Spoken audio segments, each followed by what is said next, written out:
Hello, everybody, and welcome back to another episode of the 306 Fantasy Football Podcast. We're here recording on our Tuesday evening for our Wednesday, January 24th episode number 114.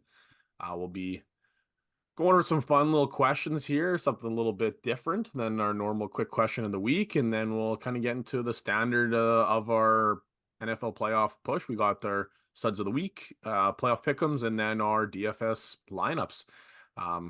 I almost I thought about it and then last second I chickened out because my intro is always welcome to the 306 Fantasy Football Podcast, blah blah, same thing ever. I almost said welcome to the Detroit Lions bandwagon podcast. I almost did it. Thought, you know what, can't mess with a good thing here, but we'll get into a little bit of the what's been going on here. We had a strike day again. It seems like every day we have, or every week now, we've had a strike day and then talk about it on the pod. But beautiful weather here, and fortunately, it's a PLC day in Saskatoon, so I can't imagine Zach was too pumped on that one. But Zach, what would you rather be doing, prepping on a PLC day or hiking in the cold?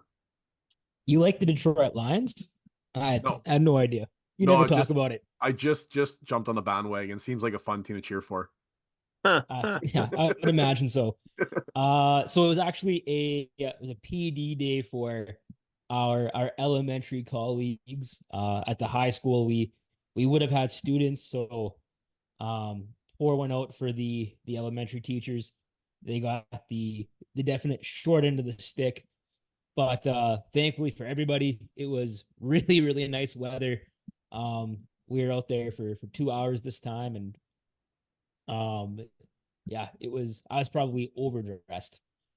Took a little bit off of what I had on last week, and then I was still pretty warm for the back half at least of Monday's walk. We were a little chilly in the morning, but the afternoon, man, it was so nice. It was Armin might be able to share a little bit more on, but it was pretty cool. Like we had 15, we were on 15th Street again, but for some reason, everybody organized it that we weren't going to march between 12 and 1. We were just going to line the streets and just like wave. So that way, like everybody could see like how many people were actually from like the end of 15th, like where Princess Auto is, like not the end of 15th, obviously, but like the like commercial drag all the way to Mhm. Superstore. There was not a space open on the streets. It was wild. And like for an hour straight, it was so loud, so many honks. Oh man, Like it's good, like it's good support, but like it was wild. It was so loud. It was actually pretty cool to be honest. But Was Armin, you that pretty were chilly though? Just like standing? Because uh, I find as soon as I stop moving, like even when like my buddies and I like we had stopped to like chat or stop to get a coffee from somebody on the sidewalk or whatever, like you kind of cool down. And like I find if we just kept on moving, like I was I was warm, but as soon as we stop, I would get chilly. So standing for an hour, that would be low on my bucket list there. you know what? It we're wasn't built different in PA. Yeah. I was gonna say it wasn't terrible by that. Like it was definitely chillier than when we were marching around, walking and stuff. But by that point, it was like quite warm. I was wearing a small hoodie and then my winter jacket and then a pair of ski pants, and I was like more than warm. But Mhm. like it's obviously when you're walking around, it was substantially warmer. But Armin, your organization, you had your things locked and loaded again. It was nice. Our spots are like side by side. Like we're like one section of the parking lot over. So every time we go, I go wave at Armin and go for a chat and then march with JB. It's been good.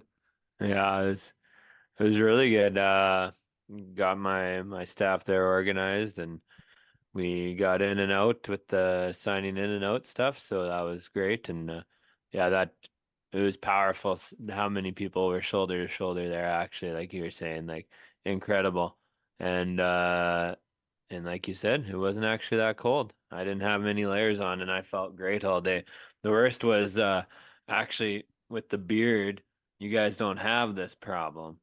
But when I'm drinking coffee in the cold, all the moisture from the coffee is going up into my face, and then I have huge icicles on my beard.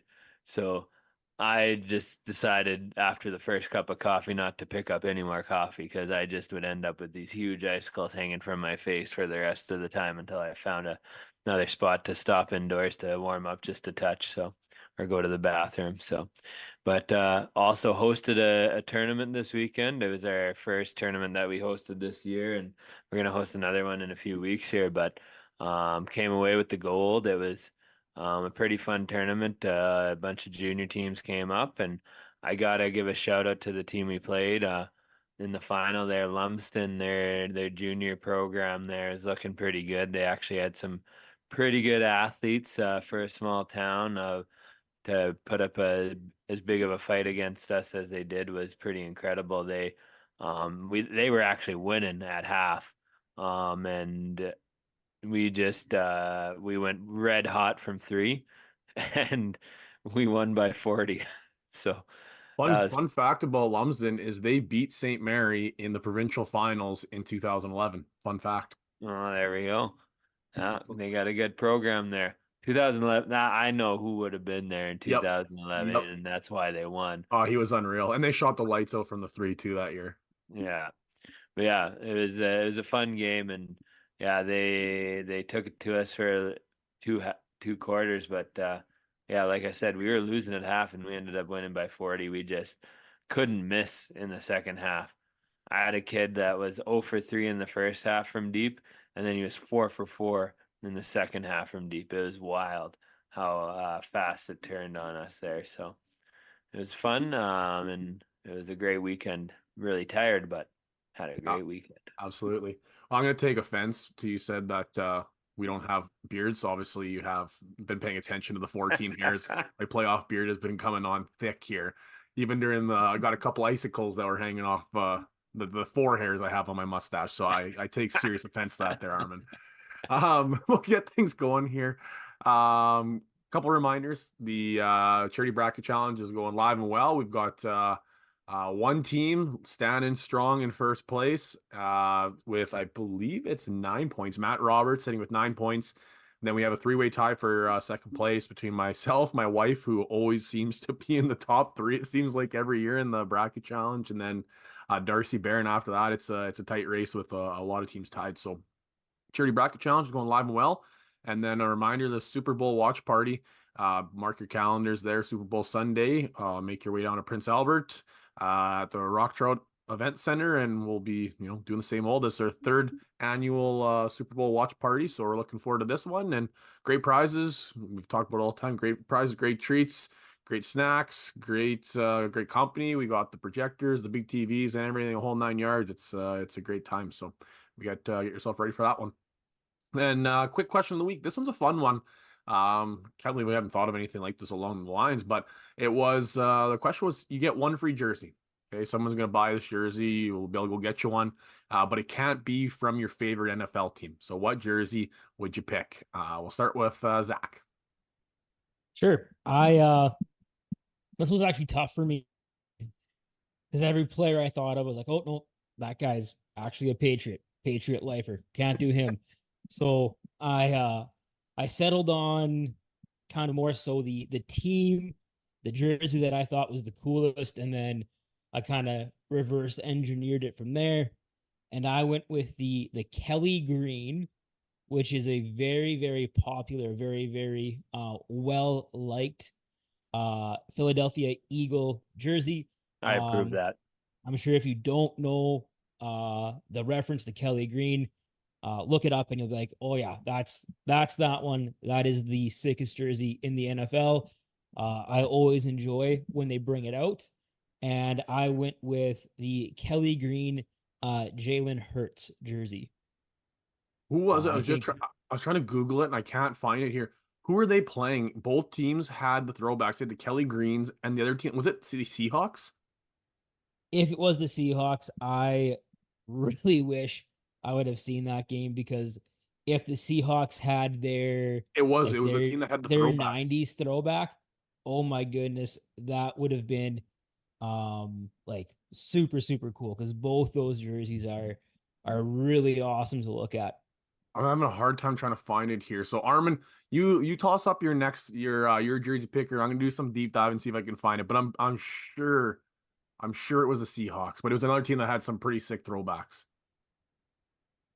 Yeah, I went with Lamar Jackson. I just kind of was trying to pick a player that I liked on a team that I liked as well, and Roz Lamar, and then the other one I kind of thought about was Dan Marino. I kind of went with Zach with trying to reverse engineer a jersey that I like, and I really like the Dolphins colors, especially their darker ones and or their teal ones, right? And I was like, you know what, I would like that. And what player from the Dolphins would I want to have on it? And kind of came to Dan Marino just because that was the only big one that came to my head that that'd be kind of worth having in a Dolphins uniform. Unless I went with the Canadian Javon Holland, that wouldn't be actually too bad either. No, I talked Funny that you myself say into that. I it. It's thought not about doing that it. jersey. That's so funny that you said that because I actually legitimately thought about, hey, like I should just go after a Canadian. That'd be a good pick, and he was one of the ones I teed up. It said week 7 against Miami, and they're week 12 against Buffalo. So that ain't it. Buffalo has some pretty decent throwbacks too, So maybe it with was that one then. the Bill or the Bison on it. Or maybe, what I could be thinking too is that the Eagles play in the morning game with their throwbacks, and then Seattle play in the afternoon, maybe, or they're playing the same. I don't know, maybe I might get mixed up, but Same time slot kind of thing. yeah, it's possible. Maybe I'm just misremembering it. But so I put 2 down because kind of like Zach said, like, oh, they were a Pat lifer. But I have a player. He was a Lions lifer, and then he left. So it's like maybe it's cheating because like technically he was a Lion. So I don't know if it's cheating or not. So I did put 2. I put down the Matthew Stafford Super Bowl jersey. And before we recorded, me and Zach were actually discussing whether we had to try to remember whether they wore whites or blues in that game. Came to the conclusion, obviously, they wore whites. So it's funny because I'm actually trying to order one of those right now. But if that is a cheat answer, because he was a Lion at some point, I would also go for the orange and black Joe Burrow jersey. Either one, like the orange with the black shoulders, or the black jersey with the orange shoulders, like the stripes. Those are both really cool jerseys. I think personally the black jersey with the orange stripes, that's one of my favorite jerseys, and Mm. and I'm a Joe Burrow fan. I think that'd be a really cool jersey. So I put that in there just in case my other answer was not accepted. Getting into a couple quick insiders and headliners. Philly cleaning house, so we thought worth question. They lose in the Super Bowl by like a slim hair margin. And then they have a downturn, unfortunate season this year compared to the expectations, I would say. And then they just start cleaning house. Like Sirianni's the only one standing there. I approve getting rid of what's his nuts there. Um, Patricia. yes, thank you, Patricia. Kick rocks. I think he even came out and said he's going to pursue other options. Yeah, no, you got fired, Patricia. You stink. You took over. You took over play calling for the last 7 games, and you went 1-6. So and your defense stunk. So yeah, that's on you, Patricia. Kick rocks. But I'm very curious what's going to happen here because, like, yeah, it was the injuries would play into a bunch of it, and I think that's kind of getting underplayed. But one bad season, like you go from losing the Super Bowl to unfortunately a poor season, then you clear house. So I'm curious on what's going to come out of that, and who Philly's going to hire, and how they'll bounce back from that, and if they will, I don't know, but something I've been kind of keeping a close eye on. And speaking of Philly, former Philadelphia Eagle, Super Bowl champion, went on to Arizona, and now free agent signing with the Detroit Lions. Zach Ertz. This one came up. We were picketing when this news broke, and I got on my watch. I was like, "Oh, Lions made a signing." I'm like, "Who would they be signing at this point?" And it was Zach Ertz. And this funny because I think we talked about it. I can't remember if it was on the air while we were recording or if it was prior about Zach Ertz being that'd be an interesting signing for the Lions because of. I think we talked about it before the Rams week because Laporta possibly not playing or whatever. Like Ertz would have been a good signing if Laporta couldn't go. And now 2 weeks later they make that signing. But I'm assuming it's because Brock Wright's banged up, Mitchell's banged up. I think Brock Wright is probably going to be out. Mitchell is definitely out, and then Laporta being a little nicked up, like he needs some insurance policies. But we were talking about the interesting prop bet to throw out there that Zach Ertz gets a touchdown in that game because he's going to replace the pass blocking, I would imagine, and then the red zone chip block release, um, very similar to double tight offense that they've ran with Brock Wright, but fun nonetheless. This time of year, it's not too often a team can make a signing that's going to be a possible impact player as you're two games away, or 1 game away, sorry, from the Super Bowl. So an interesting one. But he's on the practice squad at this moment. Weekly recap studs of the week. We'll start with Zach, then Armand, and then I'll wrap that one up. Well, I think this one was one of, if not the most obvious studs, I think. When this player went off in our DFS thing there, I was really worried because Armin was the only one that had him. And that was a hot start for him. And of course, I'm talking about quarterback Lamar Jackson, who was 16 of 22 for 152 yards and 2 TDs through the air, which at face value, that's actually quite pedestrian. But then you account for the 11 rushing attempts, 100 rushing yards, and 2 touchdowns on the ground. That puts him, I believe I calculated 36 fantasy points there off the top of my head. So he had a fantastic game. Definitely impacting the game both through the air and on the ground, but certainly more so on the ground.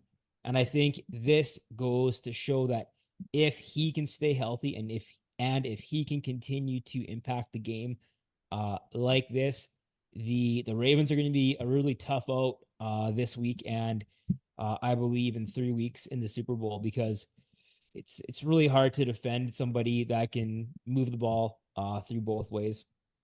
Especially like with how efficient he's been. Like that offense does not pass the ball often, but when they do, it just seems like it's major chip plays. And they're gonna get back a major weapon. They're getting Andrews. thank you, Mark Andrews back this week. So that's a huge contribution to them too. Whether they run a double tight set too, because of how well Likely's been playing, and anything's possible in the playoffs. But it's that's an offense that is clicking on all cylinders. Armand, welcome back to the stud section. I feel like he was in the stud section maybe once all season, but was in the dud for sure at least 5 times. So welcome back to the right section here. Your stud of the week. Yeah, Travis Kelce, man, went 5 for 6, 75 yards and 2 tutties. Man, I'm wondering if maybe he's in like that where Gronk was at the end of his career, where it was like don't really show up during the regular season too much and then turns it on in the playoffs portion of his career here, because man, like Kelsey looked good this week and he put up numbers. He got 2 tutties. He looked good, man, and it makes it a little bit scarier to be facing the Kansas City Chiefs. I'm still thinking Baltimore here, like Zach kind of talked about, but and KC does look a little dangerous, a little bit more than they did a few weeks ago. All it took him was to look up in the stands and see Jason Kelsey like half naked, and then he was like, "Yeah, I'm putting up 2 tutties today." Like that's all it Yeah, took. yeah. The heart sign was to Jason, not to Yeah, Taylor. he's jumping in and out of the box, dancing around with the kids in the streets. Like he was having a day. My stud of the week, I went for a tandem. We talked about last week on the pod that we thought the big playmaker was going to be the under routes for Chris Godwin, and we were not correct.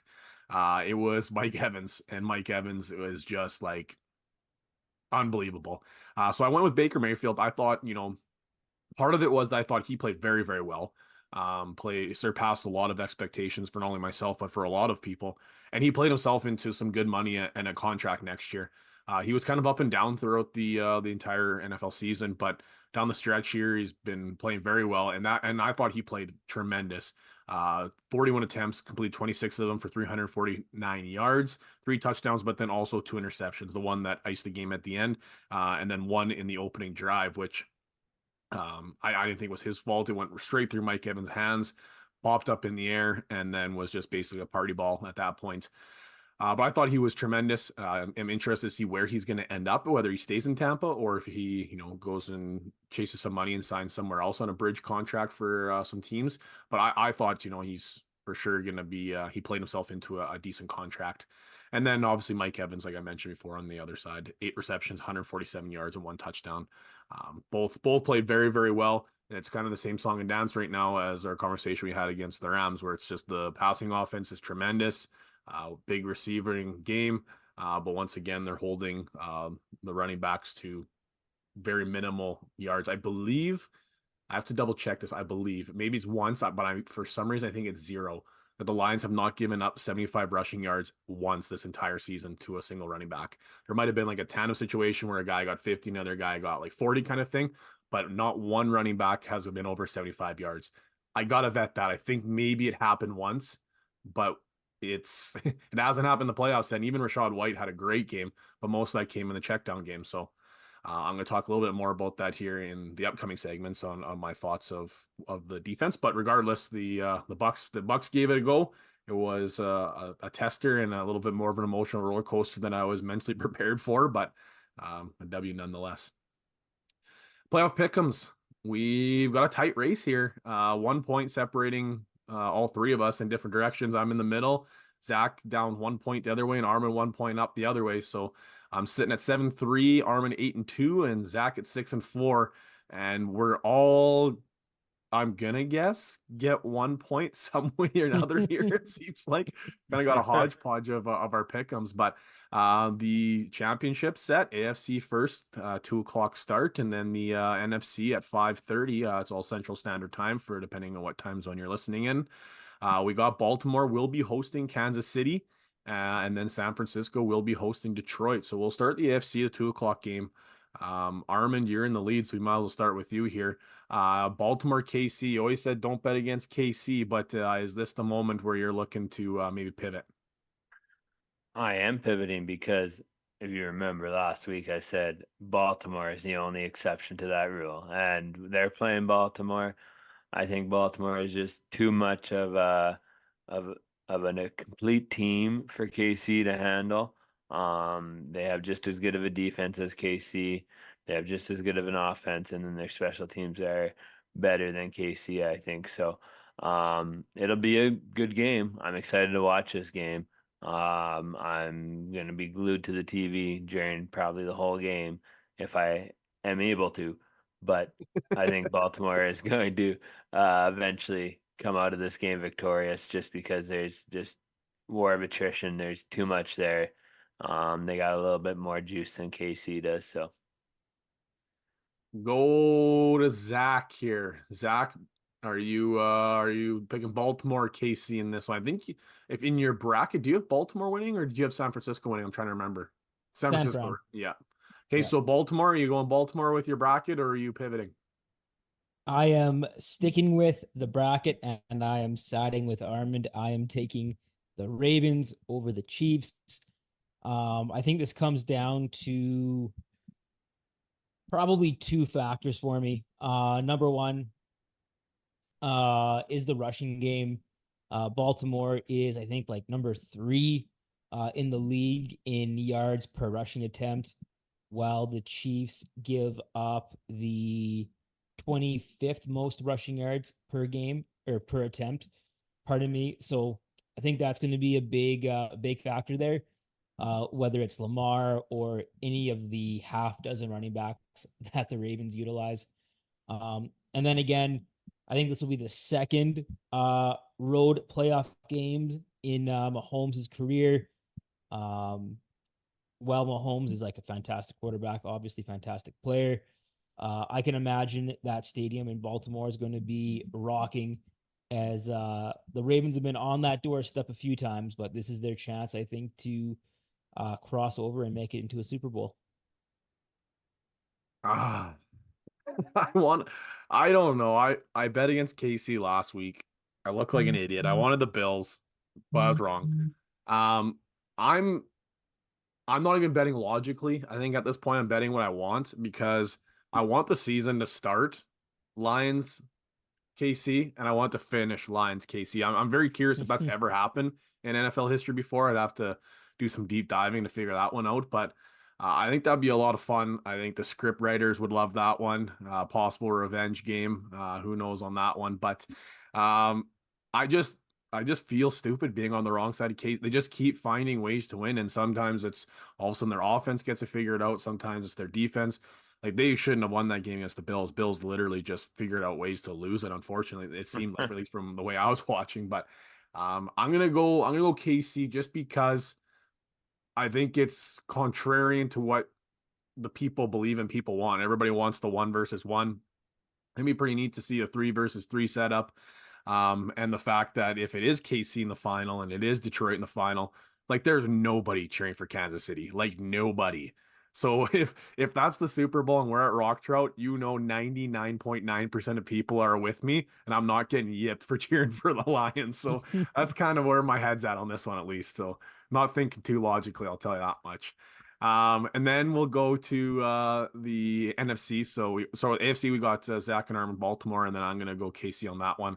And then we have the NFC final starting at 5:30. San Francisco taking on Detroit. So Armand, same thing. We'll start things off with you.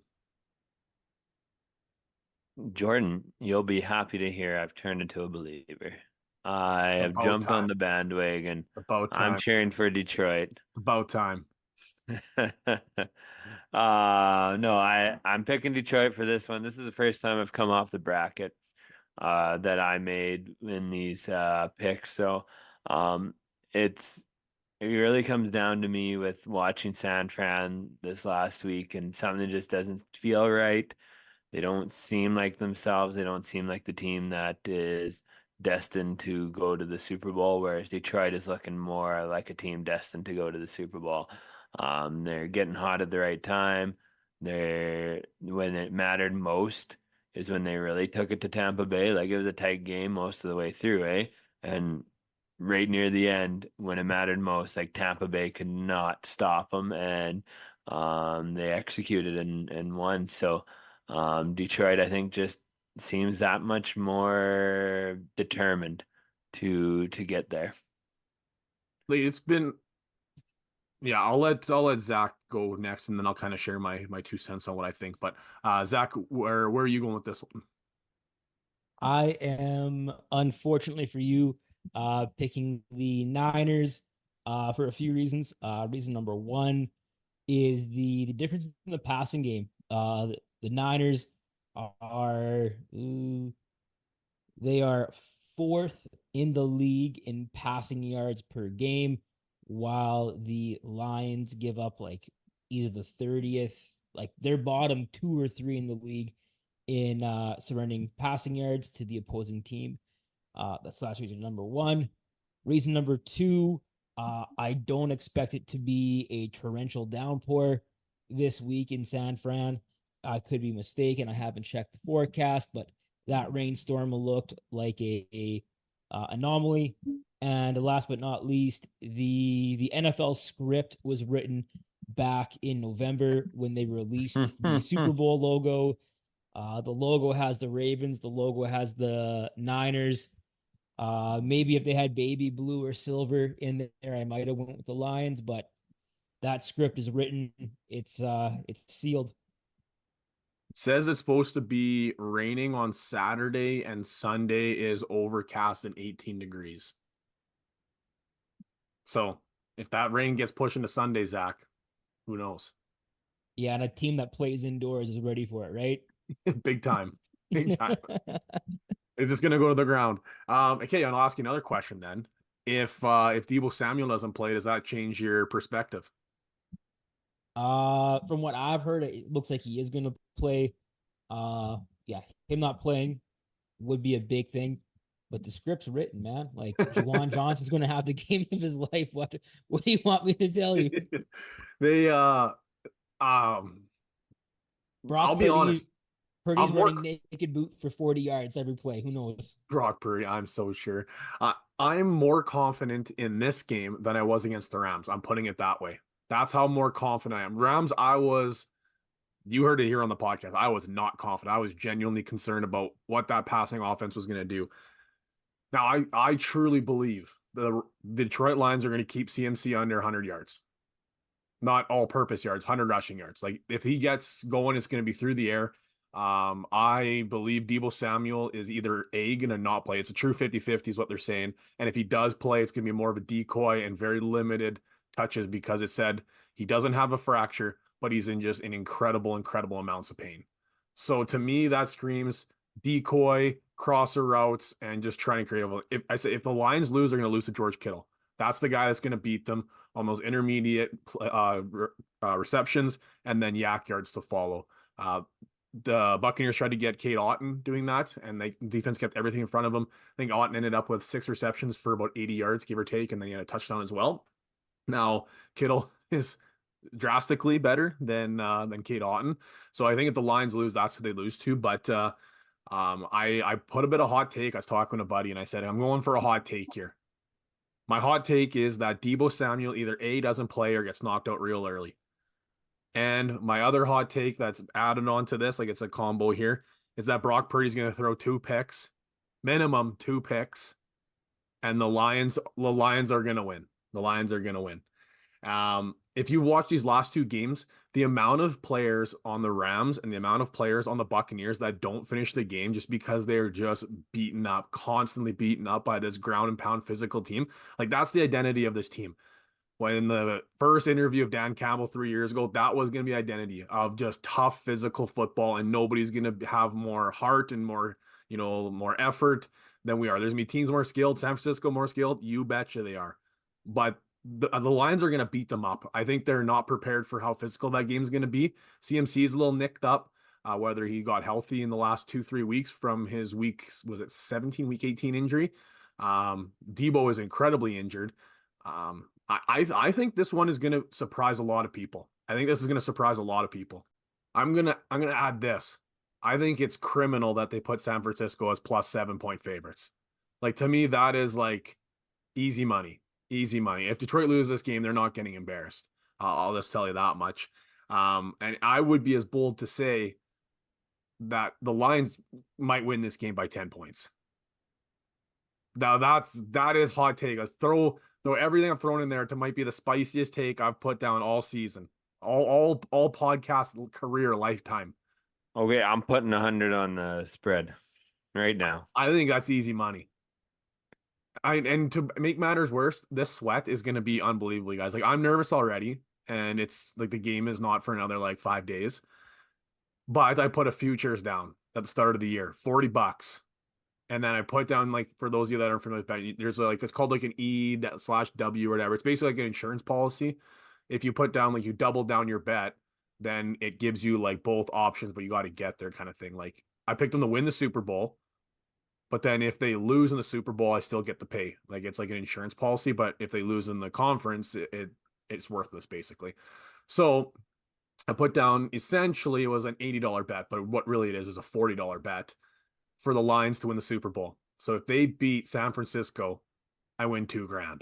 So like we're really into this one, boys. Like, if there's ever a time for a hope and a prayer and like a one time, this is the one. And I might just get real frisky with Armin there and put down $2,000 on the spread. Like, we're getting real crazy. I'm telling you, I'm not doing that. Don't, like, I might end up divorced if I do that. But that's how confident I am. Like, this is going to be a good game. I would be shocked if they got embarrassed. I would be incredibly surprised. Not to say that I don't think there's a chance they don't win. Like, this isn't a lock, but I just don't see them getting embarrassed. It's just the culture that this has created and the team and the momentum. The only thing that's really going to derail this, Ragnow is not healthy. He is not a healthy man. If he goes out early, that is going to be detrimental, because this game is going to be one on the line between the offensive defensive line between both teams. That's how this game is going to be won. So that would be my big concern.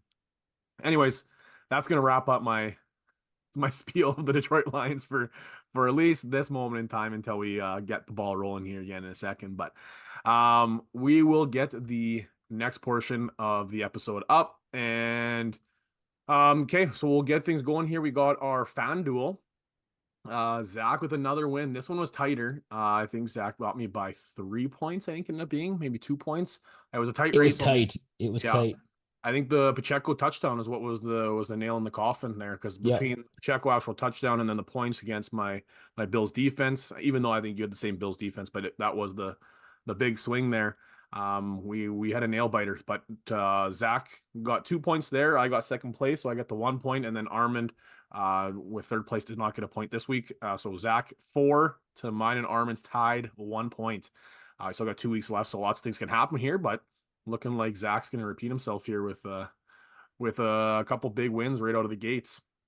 So start things off here. Zach's in first place, so we'll get Zach to share his quarterback first. Well, after all that Detroit Lion hoorah there from you, I don't know if I want to tell you who my starting quarterback is. I'm taking Brock Purdy there for $7,700. And I think this game, kind of like you mentioned, is going to be one on his arm. And while I don't feel super confident about that, I do feel confident knowing the Detroit Lions are a lot stronger on or against the ground game than they are the passing game. So hopefully he can take advantage of that. I was tempted because I mean I could still cheer for the Lions, and like both weeks the number one I think quarterbacks was Stafford, and was especially for like what their dollar amount was, and having Mayfield this last week. I thought about it, but I was like, you know what, I'm not even gonna flirt with danger here. I'm avoiding that one at all costs. But Armand, who's your Q this week? I decided to go with the cheapest starting Q. I went with Jared Goff. I'm really buying into the Detroit Lions gonna win this game thing, and yeah, I figured I'd spend money elsewhere. I haven't even seen your lineup, so I'm like kind of concerned at looking at it. But I went Patrick Mahomes. If I think Kansas City's gonna win the game, it's gonna be obviously on the back of Patrick Mahomes.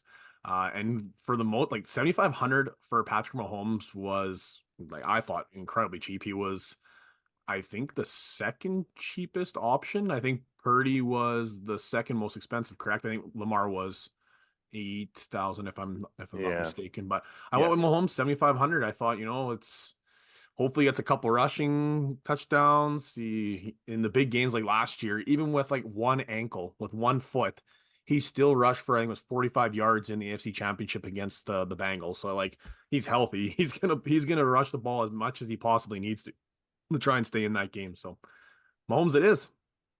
Zach, hit us with your running backs. That's pretty funny here looking at the docket. I went with Pacheco for 78 and Gibbs for 7,000. I think Gibbs just brings more to the offense than Montgomery. There is a noticeable price difference between Gibbs at 7,000 and Montgomery at 6,000, but that still wasn't enough to tempt me off of Gibbs. And I think Pacheco, he's kind of the unsung hero of that offense in KC. And though this means nothing, he's been really good to me in the past for DFS. So I went with him. Armin, who's your RBs? I went with Pacheco and Gibbs as well. This one it's tough when you get down to four teams, but Gibbs is just so explosive, and he was a bit cheaper for one of the RBs that actually gets meaningful touches. I was really trying to figure out a Ravens running back to take, but I looked at all three of them, and like this is including Dalvin Cook now with Justice Hill and Gus Edwards, and it let me down last week trying to pick Gus, and looking at the carries from last week, it was pretty even, so didn't want to touch that. And then your other team that's left there is the San Fran, which has CMC at 11,000. So yeah, I went Pacheco and Gibbs, kind of try to catch on to that unsung hero and the explosive little jitterbug.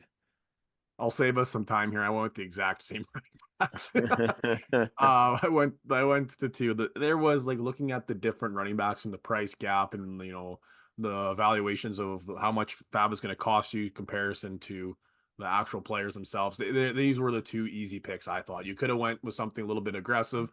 CMC was astronomically expensive in comparison to some of the guys that could outproduce them in this set. Like I said, with my intentions or what my thoughts are, what Lions are going to do to CMC, then it's obviously not worth the evaluation. So I went the exact same too. I'm looking at this, Zach. I didn't actually spend that much time looking. I think we have the exact same team. If we don't, I think there's one player. Quarterback and There's flex. two. Yeah. Two different. Hey, if this is either really good for us, Zach, or really bad. There's no in between, I think. And like Armin's like not that far off either. No, but he's No. got one big guy Lot that of crossover. if I'm really wrong, this could hurt me in a big way here. Yeah, So we're smoked. yeah. Okay, Zach, you might as well just save some time here and tell everybody who our wide receivers are. So yeah, you and I, JC, we went with Amon St. Brown at 9, Rashee Rice at 71, and Zay Flowers at 64. I knew St. Brown was going to be expensive. And I was really surprised by the 2 rookies. I was surprised at how expensive Rice was and comparably how cheap Flowers was. Had those 2 guys been flipped, I might have been less surprised because I think Flowers is somebody that could go off.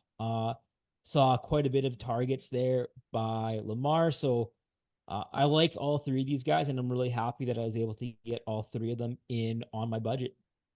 No, I won't say anything really to add other than St. Brown.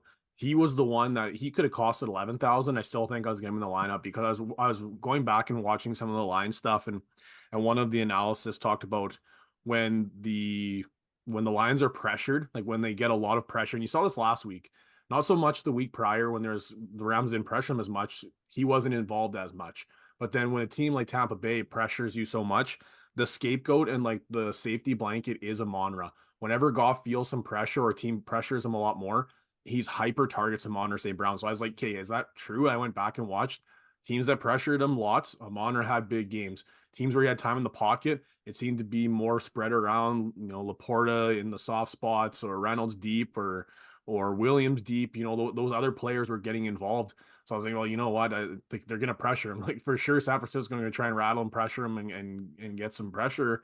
Then that seemed to me as an Amon-Ra game. So I won't say anything else to that, but that was the one player that I knew for a fact was going to be in my lineup, and I think is going to have 8 receptions, 130 yards, and a touchdown. Like that's kind of where I see him if the Lions are going to compete in this game.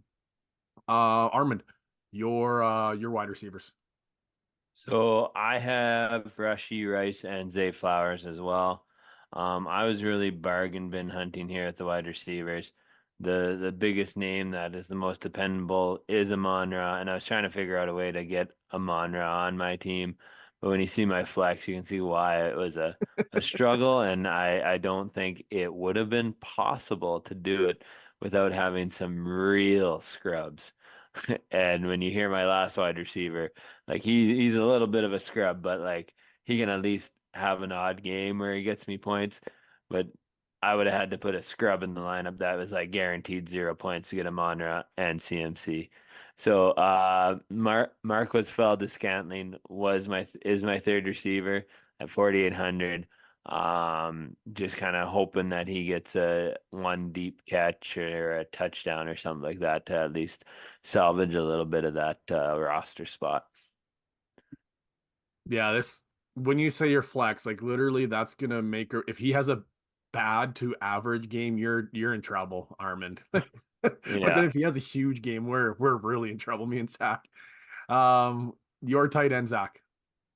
I should say our tight end. Yeah, you and I, we went with Kittle, and I think we went with Kittle for similar reasons. You mentioned it earlier, that especially if Debo Samuel is out and he does not play, or is limited in any way, I think Kittle will be the beneficiary of that. So, he also pairs really well with my Brock Purdy pick at Q. So I like that. You don't have that stack, but I think you and I saw similar value there with Kittle and the potential absence of Samuel. Yeah, I'll just up arrow that. Yeah, I don't have Purdy, but I saw the value. That's basically my analysis at that point. Armand, your tight end. I went with Isaiah Likely. He's still really cheap at $5,400, and man, like he just scored a touchdown last week. Like, why is he so cheap? I guess maybe people are still worried that Andrews will come back. So He's playing this week. That's a lock. Andrews? Yeah, for sure he's playing. I don't know. He was a full participant in practice on Friday.